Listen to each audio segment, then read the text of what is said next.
Thanks for staying tuned. I'm Colin Abrams with the Hgp Sportscast. Scotiabank Guyana presented bursaries to 16 students from across Guyana who are part of the GFF Scotiabank Academy Training Centres and have excelled both academically and technically at the respective ATCs.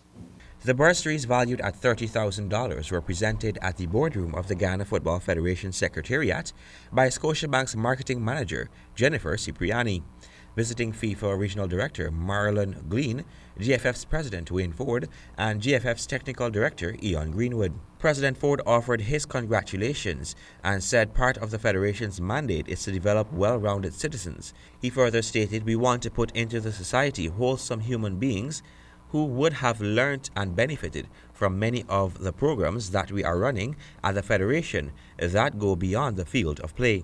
Recipients for the bursaries for book and school supplies at the Austin Bookstore were Jamal Alicock, Raheem August, Zavi Atkinson, Tyrese Jones, Jeremiah Peters, Kareem Caesar, Ezekiel Scott, Aaron Caesar, Shamar Kingston, Colin Henricks, Jermaine Garnett, Shaquan Favorite, Sheldon Cupido, Martrim Martin, LaShawn LaRose, and Dallon Clark. Cipriani, while encouraging the students to stay in school, further stated that the bursary is aimed at enabling the students to offset costs related to textbooks and other school supplies necessary for the furtherance of their academic pursuits. Ben's Entertainment and the West Berbice Cricket Association is hosting a Mashramani T20 tournament.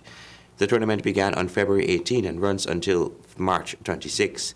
Teams participating are Paradise, 30 Village, Bushlot, Hopetown, Bath, Number 5 Village, 2 teams from Cottontree, The Edwards, Shielstown, and Blairmont.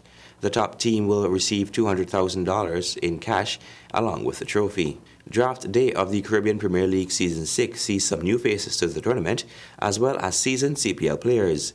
Lindell Simmons and Martin Guptill fetched the biggest bids, while Kieran Pollard was the biggest transfer in the CPL draft on Thursday in London. Kristen Macklingham has more. Simmons and Guptill, along with the quartet of Chris Gale, Andre Russell, Dwayne Bravo, and Sohail Tanvir, were paid the maximum price of $160,000 by their franchises. Having been released by the Jamaica Tallawahs, Simmons put himself up for a base price of $70,000 in the draft. He ended up as the first pick of this year's draft after the St. Lucia Stars, who finished bottom last season, picked the hard-hitting Trinidadian opener. Guptill, who smashed a 49-ball century in a T20 international against Australia recently, has set his base price at $90,000. The New Zealand opening batsman had represented the Guyana Amazon Warriors last season and was bagged by the Jamaica Tallawahs this time around. The Tallawahs also retained Russell, who missed last year's CPL since he was serving a 1-year doping ban. Also retained were Gale by St. Kitts and Nevis Patriots and Bravo by Trinbago Knight Riders. Tanvir, the highest wicket taker in the previous edition of the CPL, was retained by the Amazon Warriors. This CPL draft saw the maximum transfers in the tournament's 5-year existence. None was bigger than that of Pollard. The Trinidadian had led the Barbados Tridents for the past 4 seasons, but this year asked the franchise to release him. The Stars were quick to grab Pollard in the marquee round, which has a price point of $130,000. All 6 teams had to fill a total of 108 slots, with squads limited to 18 players each.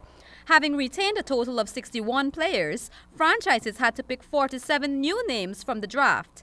Incidentally, the first 7 new picks were all batsmen: Darcy Short, Simmons, Hashmin Amla, Guptill, Ross Taylor, David Miller, and Cameron Delport. Pakistan quick Ruman Reis was the solitary fast bowler among the first 10 new picks, signed by St. Lucia Stars for $70,000. The official list of squads will be announced as information comes in. For Hgp Sport, I am Kristen Macklingham. Thank you, Kristen. Kemar Roach helped West Indies defend 115 in the ICC Cricket World Cup qualifier warm-up matches. Here's more. Spinners Nikita Miller 5 for 20 and Ashley Nurse 2 for 21 rescued West Indies after yet another batting collapsed, helping bowl United Arab Emirates out for 83 in a chase of 116 at the Hariri Sports Club. With this performance coming close on the heels of a chastening defeat by Afghanistan, West Indies will worry about their form leading up to the tournament proper, which begins on Sunday. West Indies slumped to 110 all out against Afghanistan, and they didn't do too much better against the United Arab Emirates. They made a decent start after being put into bat, with openers Chris Gayle and Evan Lewis putting up 31 before falling within 6 balls of each other to the seamer Mohammad Naveed. Shemron Hettimar and Marlon Samuels added 34 for their third wicket before spinners Imran Haider 4 for 16 and Ahmed Raza 2 for 14 affected a major collapse as West Indies slipped from 66 for 2 to 115 all out, with no one outside the top 4 getting into double figures. In reply, United Arab Emirates slipped to 36 for 3 by the 10th over, with Kemar Roach dismissing the top 3 batsmen. Wickets fell steadily thereon as Miller and Nurse ran through the rest of the lineup to bowl them out in 29 overs. And that has brought us to the end of this edition of the Hgp Sportscast. Before we go, remember, life is like a sport. Always remember to play fair. Goodbye.